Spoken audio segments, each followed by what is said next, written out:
kepada Allah dari kembar. Anak dapat melompat-lompat, Anak nyamuk tidak dapat dapat. jika kita mengaku umat Nabi Muhammad. Jawab sekali dengan semangat. Assalamualaikum warahmatullahi wabarakatuh.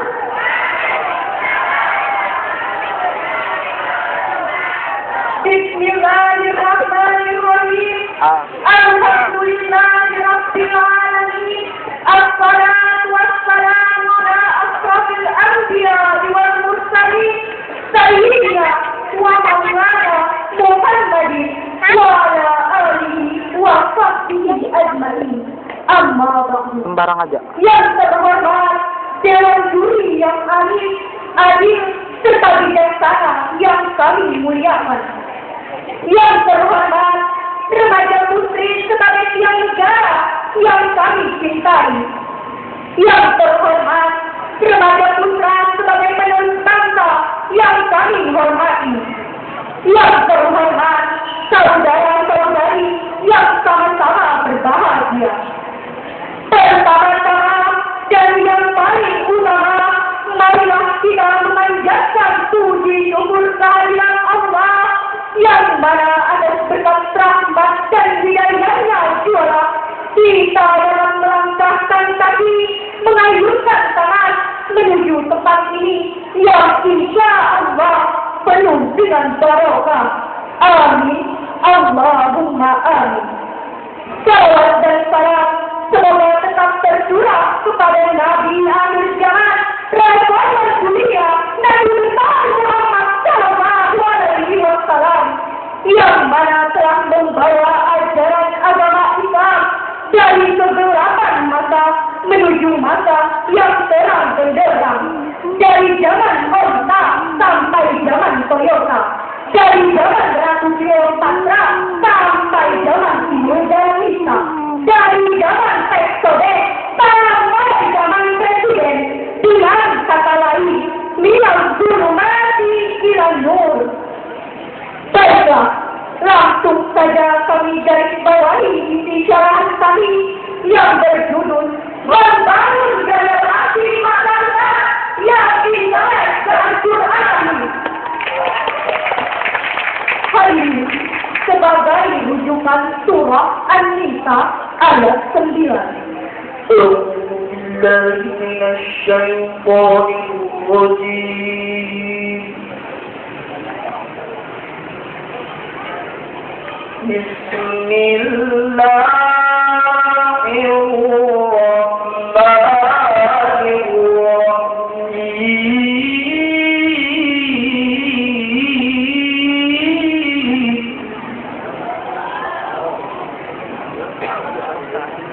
وليخشى الذين لو تركوا من خلفهم ذرية ضعافا خافوا عليهم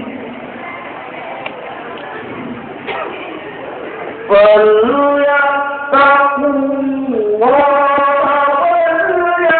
وليقولوا قولا sadida.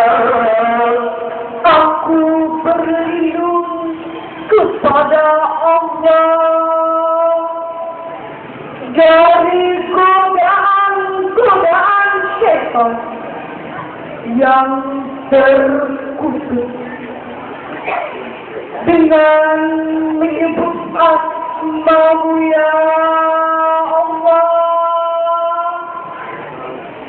yang Maha Pengasih lagi Maha Penyayang, dan hendaklah takut kepada Allah apabila seandainya meninggalkan di belakang mereka anak-anak yang lemah, yang mereka khawatir terhadap kesejahteraan mereka. Oleh sebab itu, hendaklah mereka bertakwa kepada Allah dan mengucapkan perkataan yang benar. Hadirin yang kami muliakan, Imam Hafiz Imaduddin Abu Al-Bida Ibnu Katsir di dalam tafsir Al-Quranul Azim menyebutkan bahwa menurut riwayat Ibnu Abbas, ayat ini turun berkenaan dengan seorang orang tua yang mewasiatkan kepada anaknya wasiat yang membawa kemudaratan baginya. Maka Allah Subhanahu wa Ta'ala memerintahkan kepadanya untuk merubah wasiat tersebut kepada ketakwaan kepada Allah dan kebaikan. Membiarkan generasi penerus yang lemah, karena artinya dengan mendidik anak menjadi generasi yang miskin, yakni miskin harta, miskin ilmu, miskin hati, dan miskin agama.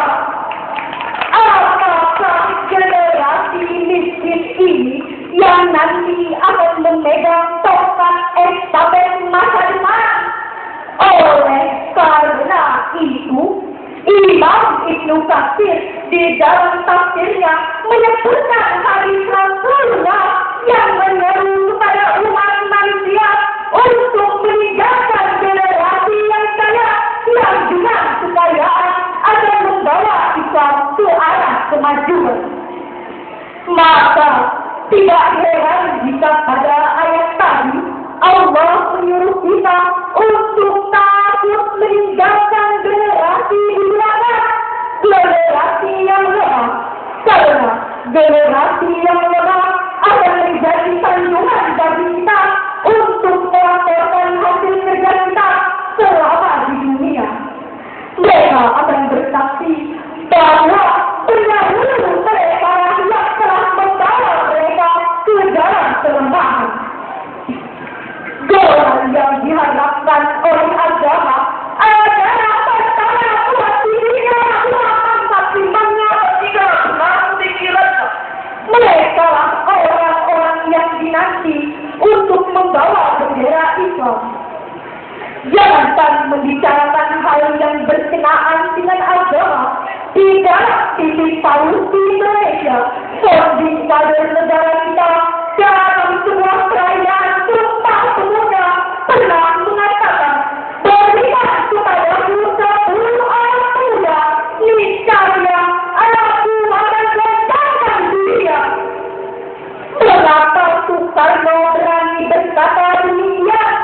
Karena pemuda memiliki potensi, keberanian, serta energi yang dapat diandalkan.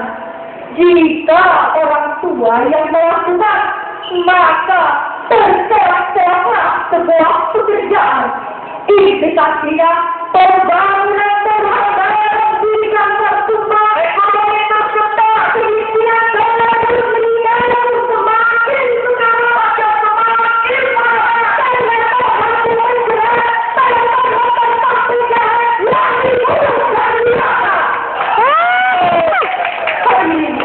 Bagaimana perspektif Islam terhadap generasi muda yang handal?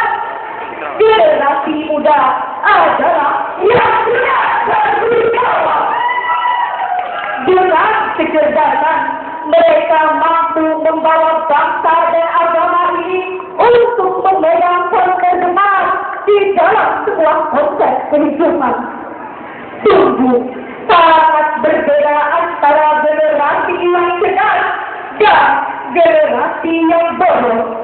Marilah kita bercermin pada firman Allah pada surah Az-Zumar ayat 9.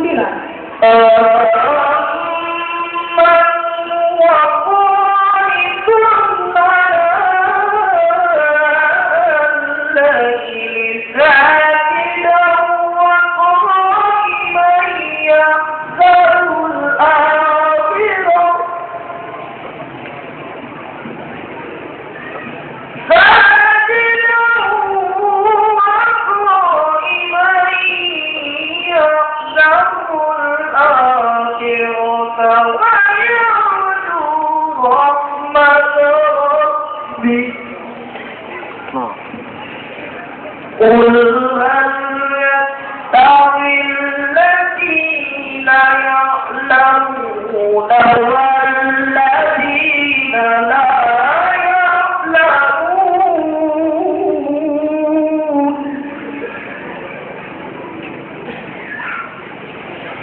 إنما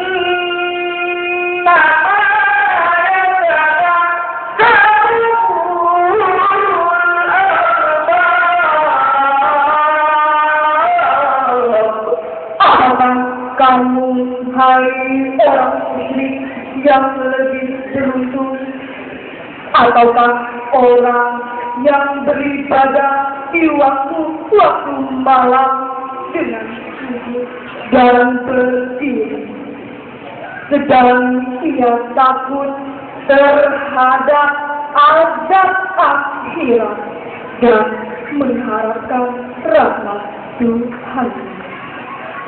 Katakanlah, apakah sama orang-orang yang mengetahui dengan orang-orang yang tidak mengetahui? Sesungguhnya orang yang berakalan yang dapat menerima pelajaran. Hadirin wahai generasi muda harapan bangsa. Orang yang cerdas adalah orang yang memiliki ilmu sebagai jalur kehidupan. Di era yang serba menerap dan gelap ini, kita butuh sebuah filter untuk menjadi tarik bagi kita terhadap segala pengaruh globalisasi yang menekan seluruh kehidupan umat manusia. Hari ini, mengapa Barat yang justru memegang peradaban saat ini? Padahal secara konsep Islam yang ada di garda terdepan.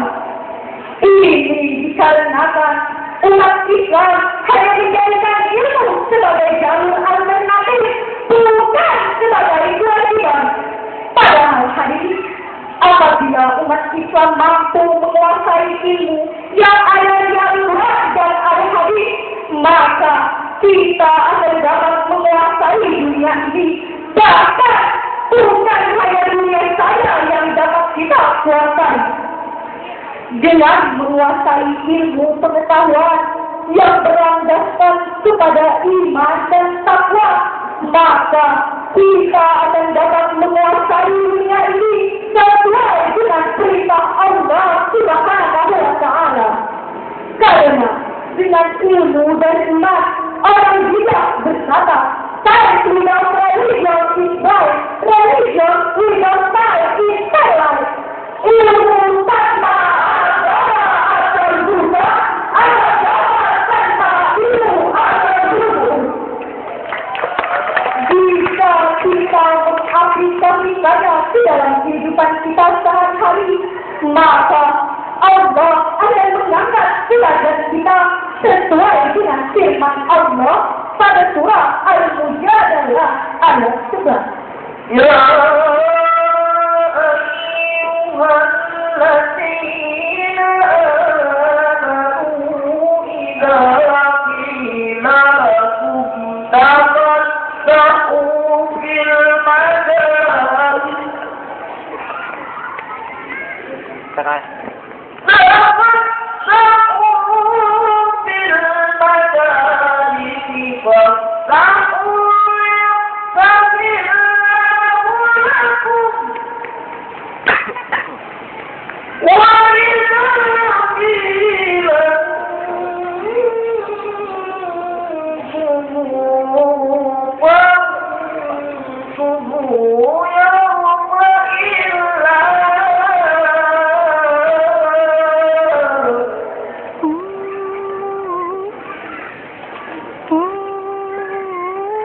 الذين آمنوا منكم والذين أوتوا العلم درجات